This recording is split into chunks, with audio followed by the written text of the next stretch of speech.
What's up, everybody? Welcome to Podcast Now. I'm Alex, and in this video, I'm going to be reviewing Billy Corgan's Cotillions. So this is the new solo album from William Patrick Corgan, actually under the name William Patrick Corgan, especially if you find this on like Amazon Music. You can't actually find it if you type in Billy Corgan. But I'm going to be talking about my overall thoughts with this album. I'm a big Billy Corgan fan, big Smashing Pumpkins fan. They're my favorite band. He's my favorite musician, I'd say, of all time.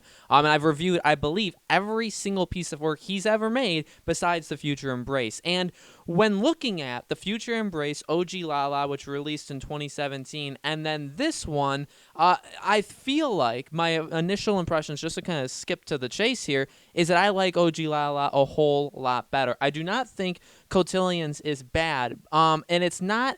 I was going to say it's not what I was expecting. I went in really actually with no expectations, besides that I did know that country was a huge influence. If you watch even like his Instagram stories where he answers so many questions and he just talks about, the music in general, I knew to expect that. I knew that country, obviously the 30 days where he kind of toured the United States, that was a really big influence, and you can tell majorly that those are things, especially, at times I feel like it's kind of more in the backdrop or the background of the whole, like, yeah, you can tell this is kind of what he's experienced, kind of going around and seeing different cultures, seeing different, exploring different, eras of the United States, and you can really tell that, and he even kind of mentions that throughout a couple songs. And then the country roots, very apparent in this album. To be honest with you, the country aspects, I believe, are the worst part of the album. I normally am very very happy and not very critical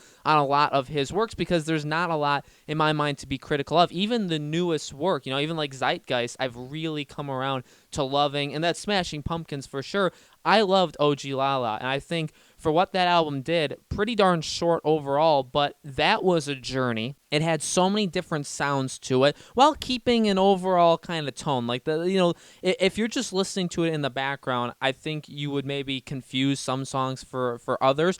But overall, there were some very big standouts, I think, to this day that I just truly love. Like a song like Archer, phenomenal. And really the biggest songs, I think, that you can take from that album are all very unique from each other. So I would give that album that strength. This album, I feel like, falls into a trap of repetitiveness. I think some of the worst songs in here. Firstly, I do not think this album, and these, by the way, these are again just all my opinions, and I assume most of the people that are going to watch this may actually be like hardcore, like diehard Billy Corgan fans or Smashing Pumpkins fans. So I do want to make it apparent how much I like him and how much I respect his music. I think it's okay though to be critical, and in my opinion, I wasn't having fun in the first three songs. I will say the first three songs, as well as songs 9 and 10. I feel like that's where this album truly drops. And to be honest with you, those are the songs that are most country related. The first three songs really really go into that country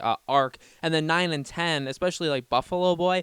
So, I mean, it really has it. I just don't think it meshes well with his style. Call me crazy. I just don't think the country aspect, and it's not like he's singing like a cowboy, right? It's not like he's actually a country singer, but you hear those influences, and especially the instruments in the background. Some of the best songs have the most to do with songs that he made in OG Lala. A lot of the piano, just a lot of how he plays the piano, and the progressions there are very reminiscent of OG Lala. It's not like he can't play the piano creatively, but he does have the same couple riffs, like what he plays on piano is very similar. But honestly, that's where he's at his best, when the guitar is kind of strumming along pretty fast and more of like an upbeat style that again he did quite often in OG Lala. That is when this album is at its best. And a lot of times, his voice is very, I would say, soothing. Somebody asked him, where's the best place to listen to this album? And he said,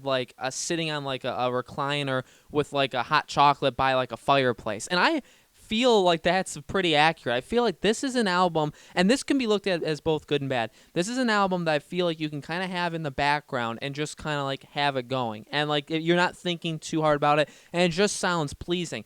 a lot of the middle songs, and especially the end, really after song 10. Once it gets from 11 to 17, there's some phenomenal songs in there. Even like songs like Apologia and Neptulius. I hope I'm saying those songs well. Those, I believe, and Cotillions. Those three, I think, are my favorite songs out of the entire album. But really, songs 4 through 8 and songs 11 through 17 are just really like pleasing, especially I feel like the ending, the last like 6 songs just feel like there's a lot going on in the background. He's got the more orchestral sound to him. And his voice just works.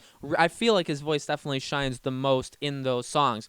I don't feel like his voice is necessarily the weakest part of any of the songs. I think the weakest songs on the album, again, like 1 through 3 and 9 and 10, I don't think his voice can save it. I really don't. And sometimes his voice can actually bail him out of what I would consider a bad song. And here's the deal, too. If you don't like his voice, then you're not going to like this album. And that's generally the case, right, with any Smashing Pumpkins or Billy Corgan project, is his voice is one of the main things that carries it. I think And I think with OG Lala and with this, like, he is building on it. It's not just his voice. His voice is a main staple, and his voice can, I believe, actually, like, elevate a song to a whole new level, / also possibly save a song. I think his voice has that power, but especially in these last two, and really all of them, even Future Embrace, it's really about the music in the background, right? And I think the way he meshes the guitar with some of the more country instruments, with the piano, which is becoming a pretty heavy favorite of his,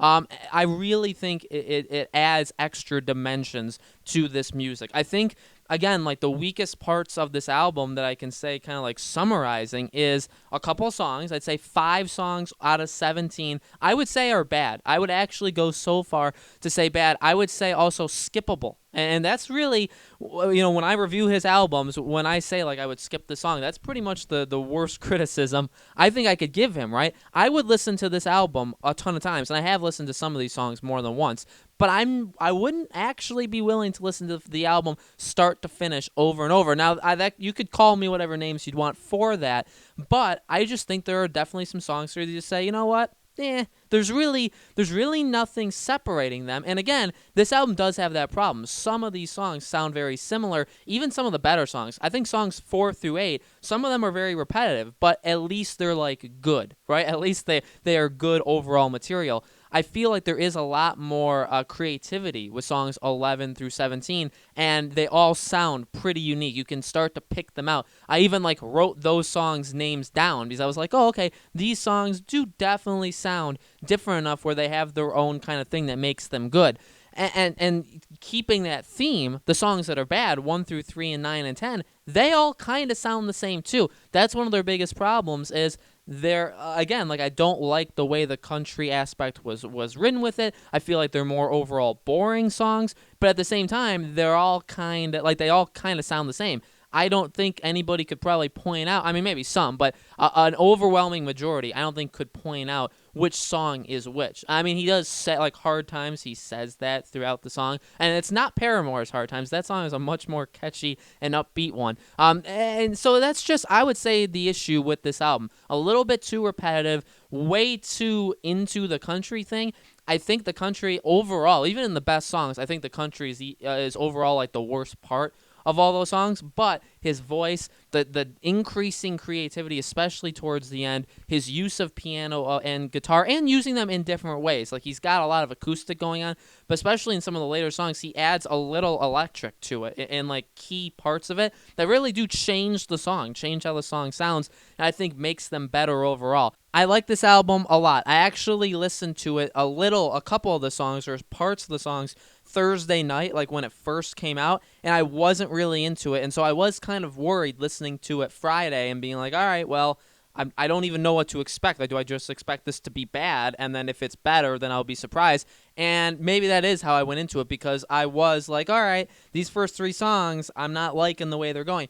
I think it progressively got better. I think especially the second half and the middle of this album are very, very strong, and I'm happy with them. I even think some of the better songs on this album can match up with the OG Lala ones. I think as an overall album, I think OG Lala is way, way better, because I really don't think there is nearly as many. There's not 5 weak songs in OG Lala like I believe there is here.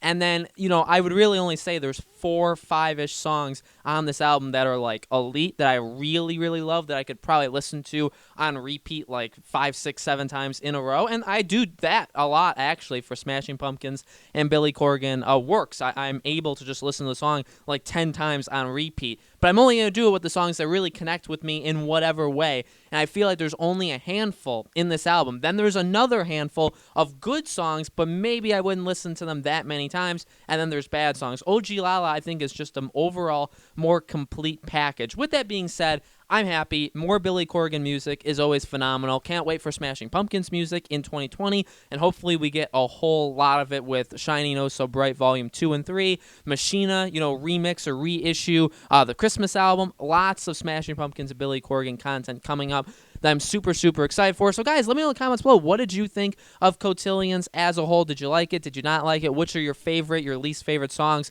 Let me know in the comments below. If you guys like the Smashing Pumpkins, you like Billy Corgan, this is definitely the right place. I cover them all the time, and I review and talk about all of their music. And like I said, as more music from them comes out, especially in 2020, we will be covering that as well. So thank you all so much for watching. I hope to see you all on the next video.